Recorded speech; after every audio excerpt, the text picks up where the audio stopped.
Hello दोस्तों, पार्वती रसोई में आप सभी लोगों का बहुत बहुत स्वागत है।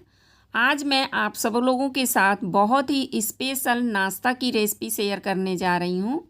आप इसे डिनर में भी बना करके एंजॉय कर सकती हैं। इसे बनाना बहुत ही आसान है। बहुत ही सिंपल ट्रिक के साथ मैं आज यह रेसिपी आपके साथ शेयर करूँगी। आपको मेरी आज की यह रेसिपी अच्छी लगे तो इसे ज़्यादा से ज़्यादा लाइक और शेयर करिएगा। मेरे चैनल पे नए हैं तो प्लीज़ इसे सब्सक्राइब करना ना भूलिएगा। तो आइए देखते हैं आज की यह रेसिपी। इसे बनाने के लिए सबसे पहले हम स्टफिंग तैयार कर लेते हैं। कढ़ाई में डालेंगे 2 चम्मच सरसों का तेल। मैं अक्सर सरसों के तेल में ही अपनी सब्ज़ी बनाती हूँ। यहाँ पर हमने लहसुन, अदरक और हरी मिर्च को बारीक कट कर लिया है। यहाँ पर हमने 1 चम्मच पचफोरन लिया है। तेल के गर्म हो जाने पर हम पचफोरन को डाल देते हैं और जब इसमें से चटकने की आवाज़ आने लगे तो लहसुन, अदरक, हरी मिर्च को डाल देंगे और इसे थोड़ी देर भूनते हैं जब तक कि इसका कच्चापन न दूर हो जाए। आप इन सारी चीज़ों को अपने टेस्ट के अकॉर्डिंग कम ज़्यादा कर सकती हैं। आप देख सकती हैं फ्रेंड्स, सारी चीज़ें बहुत ही अच्छी तरह से भून गई हैं। अब इसमें हम थोड़ा सा हल्दी पाउडर डाल देंगे, साथ ही मैश किया हुआ आलू डाल देते हैं। हमने पहले से ही 8-10 आलू बॉयल करके मैश कर लिए थे। आलू को डालने के बाद इसे मीडियम फ्लेम पर बीच बीच में चलाते हुए हमें भूनना होगा। साथ ही हम इसमें टेस्ट के अकॉर्डिंग नमक ऐड कर देते हैं। हमें आलूओं को लगातार चलाते हुए भूनना होगा और इसे तब तक भूनेंगे जब तक कि इस पर हल्के हल्के से ब्राउन कलर के स्पॉट ना आने लग जाएं। हमें आलूओं को भूनते हुए 3 से 4 मिनट ही हुए हैं और आलू के ऊपर हल्के हल्के से स्पॉट भी नज़र आने लग गए हैं। अब हम इसमें लास्ट में डालेंगे खूब बारीक कटा हुआ हरा धनिया और इसे मिक्स कर लेते हैं। साथ ही गैस की फ्लेम को ऑफ कर देंगे। हमारी स्टफिंग बन करके तैयार हो गई है। अब हम इसे पंखे के नीचे रख देते हैं ठंडा होने के लिए। अगर आपको जल्दी ना हो तो ऐसे ही रख दें, हमारी स्टफिंग ठंडी हो जाती है। आइए अब आगे की तैयारी कर लेते हैं। अब हम गैस पर एक पैन चढ़ाते हैं। आप चाहें तो कढ़ाई में भी इसे बना सकती हैं। पैन में डालेंगे 2 चम्मच सरसों का तेल। हमने यहाँ पर 6-7 खूब लाल लाल टमाटर ले करके इसे चॉप्ड कर लिया था। इसे चॉप करके ही बनाएं, तभी हमारी चटनी अच्छी बनती है। जब तेल अच्छी तरह से गर्म हो जाए तो आधा चम्मच पचफोरन डाल देते हैं। जब हमारे पचफोरन में से चटकने की आवाज़ आने लग जाए तब हम इसमें 2-3 सूखी लाल मिर्च तोड़ करके डाल देते हैं और इसे थोड़ा सा भून लेंगे। जैसे ही लाल मिर्च का कलर चेंज हो हम इसमें चॉप्ड किया हुआ टमाटर डाल देंगे। साथ ही ऐड करेंगे टेस्ट के अकॉर्डिंग नमक और इन सारी चीज़ों को अच्छी तरह से मिक्स कर लेते हैं। अब हम इसे कवर कर देंगे और गैस की फ्लेम को लो टू मीडियम रख करके 1 से 1.5 मिनट कुक करते हैं। 1-1.5 मिनट हो गए थे। आइए अपने टमाटर को चेक कर लेते हैं। अब हम टमाटर को कलछी से इस तरह से मैश करते हुए कुक करेंगे। ऐसा करने से क्या होता है, टमाटर हमारे बहुत ही जल्दी गल जाते हैं। अब हम फिर से इसे कवर कर देंगे और 1-1.5 मिनट और कुक कर लेते हैं। इसी तरह से हमें बीच बीच में चलाते हुए टमाटर को गलने तक पका लेना है। आप देख सकती हैं फ्रेंड्स, टमाटर हमारे बहुत ही अच्छी तरह से गल गए हैं। हमने यहाँ पर एक गुड़ को बारीक बारीक तोड़ लिया था, इसे ऐड कर देंगे और अच्छी तरह से मिक्स कर लेते हैं। आप मिठास अपने टेस्ट के अकॉर्डिंग कम ज़्यादा कर सकती हैं। आप चाहें तो यहाँ पर शुगर का भी यूज कर सकती हैं, लेकिन गुड़ से यह चटनी बहुत ही टेस्टी बनती है।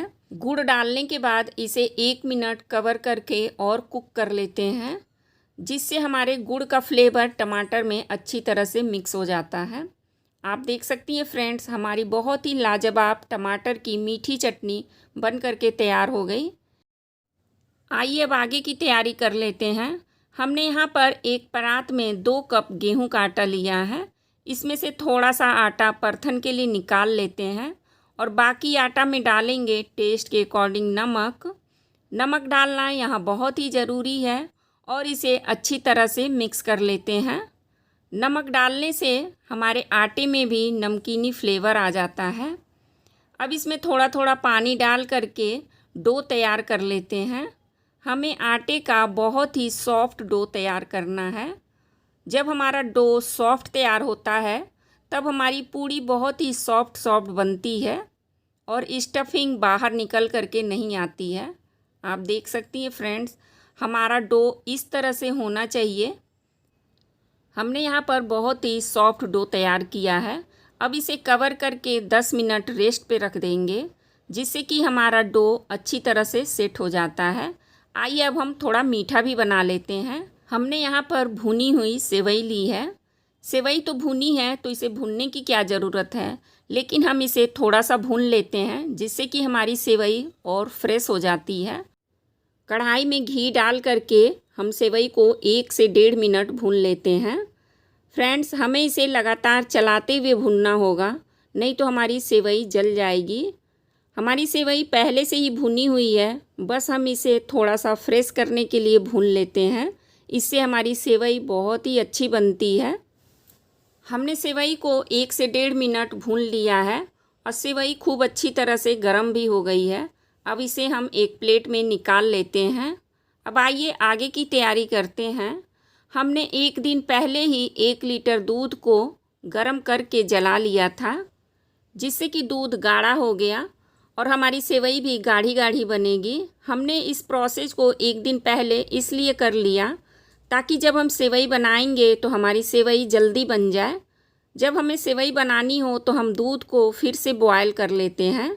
बॉयल आ जाने पर हम इसमें थोड़े से केसर के स्ट्रेंस डाल देंगे।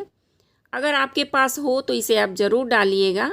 जब दूध में बॉयल आ जाए तब हम अपने भुने हुए सेवई को डाल देते हैं और गैस की फ्लेम को बंद कर देंगे।